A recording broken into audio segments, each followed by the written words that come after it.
Hello everyone! In this video, I'll show you how to recover a locked Venmo account quickly and get back in control. If you're locked out, it usually happens due to suspicious activity, incorrect login attempts, or verification issues.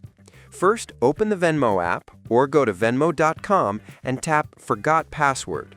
Enter the email or phone number linked to your account, then follow the link Venmo sends you to reset your password. If that doesn't unlock your account, open your email and look for any messages from Venmo about the lock. They often include a verification link to restore access. If you still can't log in, go to the Venmo Help Center and tap Contact Us.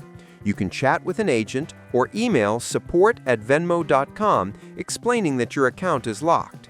Include your full name and the email or phone tied to the account.